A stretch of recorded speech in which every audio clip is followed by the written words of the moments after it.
जास्त भजन करता येत नाही, म्हणजे भाषण करता येत नाही.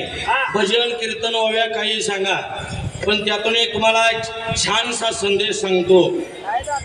या महाराष्ट्राची राजधानी मुंबई, त्या मुंबईला रस्ता लावणारा माझा शंभरोबा धनगर आहे, लक्षात असू द्या. काश्मीर ते कन्याकुमारी पर्यंत प्रत्येक देवळाचा जीर्णोद्धार करणारी माझी राजमाता पुण्यश्लोक अहिल्यादेवी होळकर माझ्या धनगर समाजाची आहे. एवढंच नव्हे, भारताचा तिरंगी झेंडा, त्या झेंड्याच्या मध्ये जो अशोक चक्र आहे तो राजा अशोक सम्राट माझ्या धनगर समाजाचा आहे. एवढंच नाही दादानो, जगाचा बाप, देवांचा देव, आदमापूरचा बाळमामा या धनगर समाजाचा आहे. मग अजून आम्हाला काय कमी आहे हो? पण काय काय आमच्यातली लोक, शिकलेली लोक, त्यांना धनगर म्हणा आवडत नाही. ती इंग्रजीत म्हणते आम्ही एनटी आहे.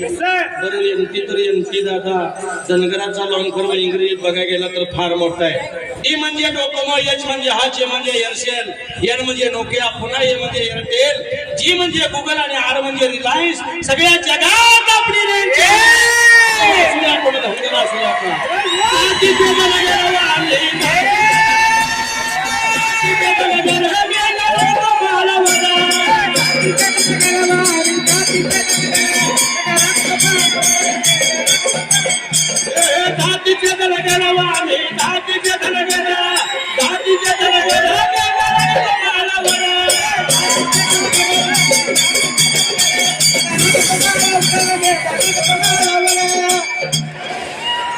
काय झालं?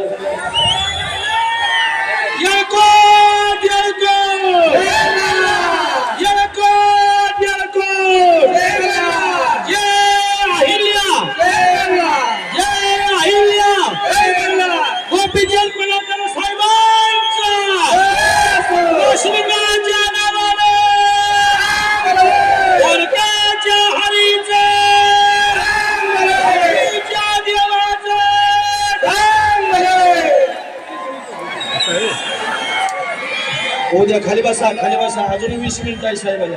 खाली बसा, साहेब येणार आहे. खाली बसा, खाली बसा. व्यवस्थापन बिघडू नका, खाली बसा. चला, उद्या साहेबांचा वाढदिवस आहे. उद्या मंडळाच्या वतीने साहेबांना एक शुभेच्छा देणार आहे. वाढदिवसाला आमदार साहेब काय देऊ तुम्हाला, वाढदिवसाला काय देऊ तुम्हाला, कळना झालं मला. सांगा टोपी साहेब